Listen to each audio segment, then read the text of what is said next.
না, স্টুডিওর সাউন্ড পায়। ফিরে এলাম বিরতির পর, নজর রাখবো আবারও ফলাফলের দিকে। এখনো পর্যন্ত বাংলার দিকে আমরা নজর রাখছিলাম, সেই বাংলাতেই আবারও ফিরে যাব। পোস্টাল ব্যালট এবং প্রথম রাউন্ডের গণনা প্রায় শেষের পর্যায়ে বা শেষ হয়ে গেছে বলতে পারি, এবং এখনো পর্যন্ত বাংলা থেকে যে রেজাল্ট উঠে আসছে তাতে করে বিজেপি 25 এবং অন্যদিকে তৃণমূল কংগ্রেস রয়েছে 9তে। দুই অঙ্কের ঘরে পৌঁছাতে পারেনি তৃণমূল কংগ্রেস এই মুহূর্তে। যেটা অবাক করার মতন বাংলা থেকে যে রেজাল্ট উঠে আসছে তাতে করে গেরুয়া ঝড়, গেরুয়াময় বলা যেতে পারে। বাংলার উত্তরবঙ্গ থেকে শুরু করে গ্রামাঞ্চল, পশ্চিমাঞ্চল, দক্ষিণাঞ্চল প্রত্যেকটা জায়গার একই ছবি ধরা পড়ছে। গেরুয়া ঝড় বইছে এই মুহূর্তে পশ্চিমবঙ্গের বুকে। প্রথম রাউন্ডের পর বিজেপি গেছে 26-এ এবং তৃণমূল কংগ্রেস গেছে 9তে। 42টা আসন, তার মধ্যে প্রথম রাউন্ড শেষ। কথা বলবো সাংবাদিক অঞ্জন শুকুল রয়েছেন। অঞ্জন দা, পোস্টাল ব্যালটের ফল কি এটা, না ব্যালট গণনাও প্রথম পর্যায়ের শেষ, কি জানতে পারছো? দেখো, আমরা পশ্চিমবঙ্গের 42টা আসনের মধ্যে প্রথম দফায় 35টি আসনের রেজাল্ট জানতে পারছি। তাতে বিজেপি এগিয়ে রয়েছে 26টা আসনে, অন্যদিকে তৃণমূল এগিয়ে রয়েছে 9টি আসনে। পশ্চিমবঙ্গে যে বিজেপি অনেকটাই মানে তৃণমূলকে পিছিয়ে এগিয়ে গেছে, এটা বলার অপেক্ষা। সেই জায়গাতে দাঁড়িয়ে এখনো পর্যন্ত কি মনে হচ্ছে বাংলায় ট্রেন্ড তাহলে কোন দিকে? গেরুয়া ঝড়ের দিকেই কি তাহলে এগোচ্ছে রেজাল্ট? অবশ্য প্রথম যে দফায় আমরা দেখতে পাচ্ছি গেরুয়া ঝড় কিন্তু পশ্চিমবঙ্গে আসতে চলেছে, এটা বলার অপেক্ষা রাখে না। ঠিক আছে, এইমাত্র আরো একটা খবর পাওয়া গেল, বিজেপি আরো একটা কেন্দ্রে এগিয়ে গেল, অর্থাৎ 36টার মধ্যে 27টা এগিয়ে গেল হচ্ছে বিজেপি, আর তৃণমূল এগিয়ে রয়েছে 9টিতে। একেবারে তাই। অনেক ধন্যবাদ অঞ্জন দা তোমায়, তুমি নজর রাখো, আবারও যোগাযোগ করে নেবো তোমার সঙ্গে। এখনো পর্যন্ত বাংলার যে ট্রেন্ড বলছে তাতে করে বিজেপি এগিয়ে রয়েছে এবং এখনো পর্যন্ত 9তে আটকে রয়েছে তৃণমূল। আমি চলে যাবো আলোচনাতে, যাব গৌতম বাবুর কাছে। গৌতম বাবু, এই যে বাংলাতে যে ট্রেন্ড আমরা দেখছি, যে ফলাফল আমরা দেখছি, তাতে করে তৃণমূল কোথাও গিয়ে ব্যাকফুটে রয়েছে। যদি তাই হয় শেষ অবধি, তাহলে বিধানসভাতে তার কিভাবে প্রভাব পড়বে বলে মনে হয়? বাংলারই কথা যখন আসে তখন তো আরেকটু পেছন থেকে দেখা দরকার। ভারতবর্ষের স্বাধীনতার আগের থেকে, বা আমরা যদি তারও আগে যাই, যখন ইস্ট ইন্ডিয়া কোম্পানি ভারতবর্ষে এলো, সেই সিরাজউদ্দৌলাকে হারিয়ে তারা মসনদে বসলো, তারপর থেকে ভারতবর্ষের বাংলার যে বরেণ্যভূমি ছিল সেটাকে ধীরে ধীরে ধীরে ধীরে শোষণের মাধ্যমে প্রায় ধ্বংস করে দিচ্ছিল।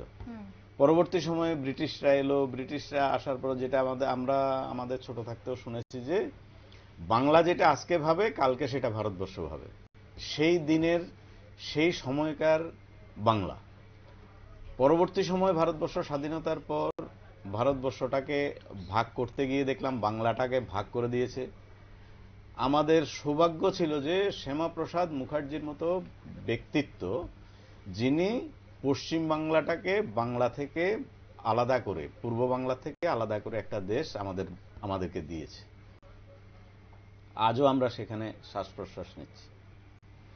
শ্যামাপ্রসাদ মুখার্জি না থাকলে হয়তো বাংলার সেই রাজনীতিটা আজকে দিনে থাকতো না। আমরা কি করেছি?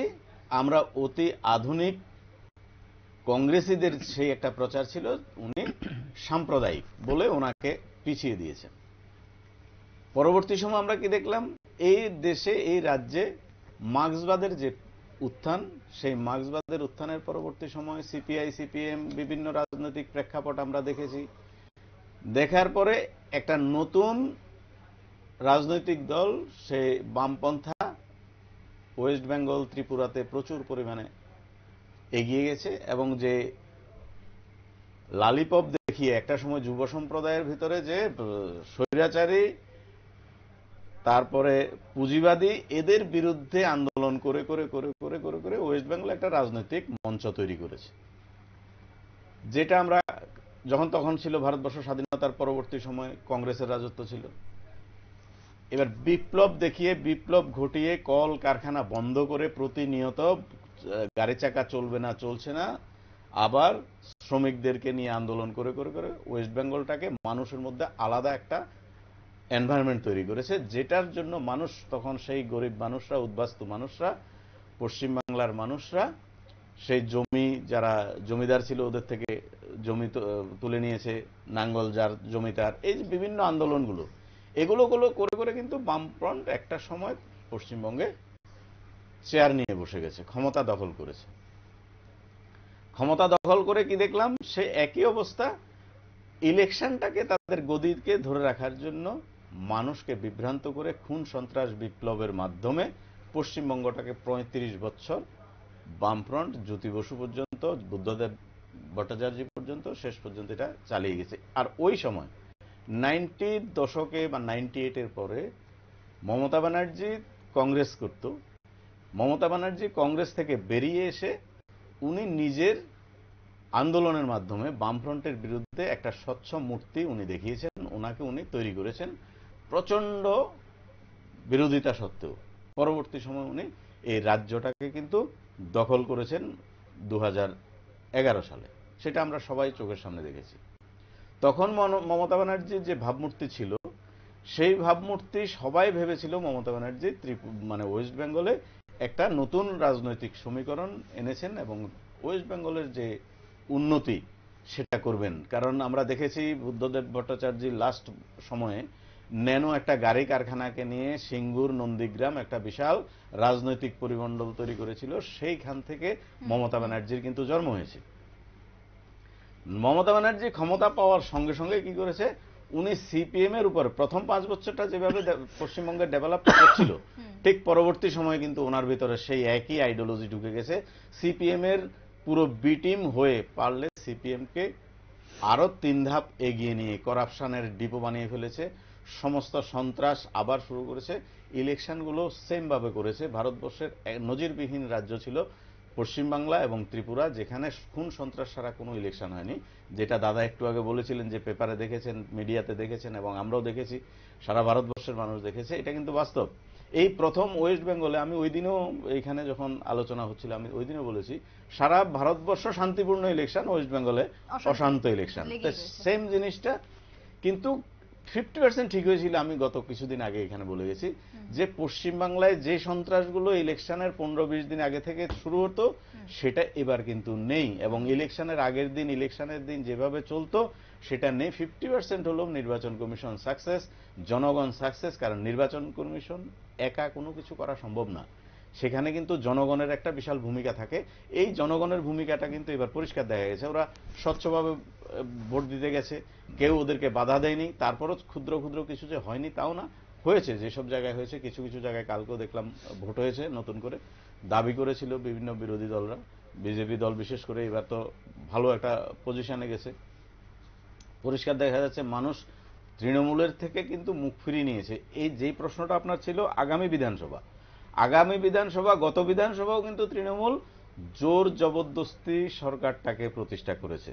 তার মানে এবার আগামী বিধানসভাতে একদম স্পষ্ট দেখা যাচ্ছে তৃণমূলের যে ভিত ছিল, তৃণমূলের যে সন্ত্রাসের একটা টিম ছিল, প্রত্যেকে আগামী দিনে, এই যে বললাম একটু আগে যে ভারতবর্ষে বিজেপি দলের মানে কৈশোর অবস্থা থেকে যৌবনে পদার্পণ করছে। যেই দলটা যৌবনে পদার্পণ করছে, আগামী বিধানসভার আগে পশ্চিমবাংলায় সেই যৌবনের তারুণ্য আমরা দেখব। দেখা যাবে সম্পূর্ণরূপে ধূলিসাৎ হয়ে যাবে সেই কংগ্রেসে হোক, সিপিএমে হোক, তৃণমূল হোক। কারণ ওরা পরীক্ষিত অলরেডি, সারা পশ্চিমবাংলায় ওরা অলরেডি পরীক্ষিত হয়ে গেছে যে এদের দ্বারা হবে না। আর বিজেপি পার্টিটা সারা ভারতবর্ষে কিন্তু একটা ফোকাস করেছে যে আমরা দেশের জন্য করছি, আমরা রাষ্ট্রের জন্য করছি, আমরা শিল্পের জন্য করছি, বাণিজ্যের জন্য করছি। দেশকে কিভাবে এগিয়ে নিয়ে যায়, বিজ্ঞান, কৃষি, শিল্প, প্রত্যেকটা ক্ষেত্রে কিন্তু ওরা বিচরণ করছে।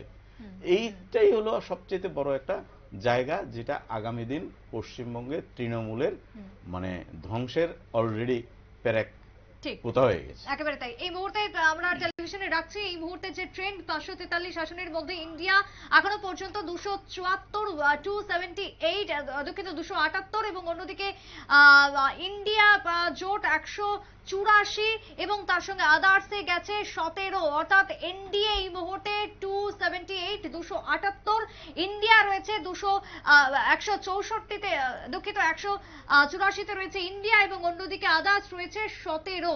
যে ছবি, যে ট্রেন্ড এই মুহূর্তে বলছে দেশের দিকে। আমরা আসবো আবারও আলোচনাতে, তবে ছোট্ট একটা বিরতির সময় হয়ে গেছে, ফিরে আসছি বিরতির পর।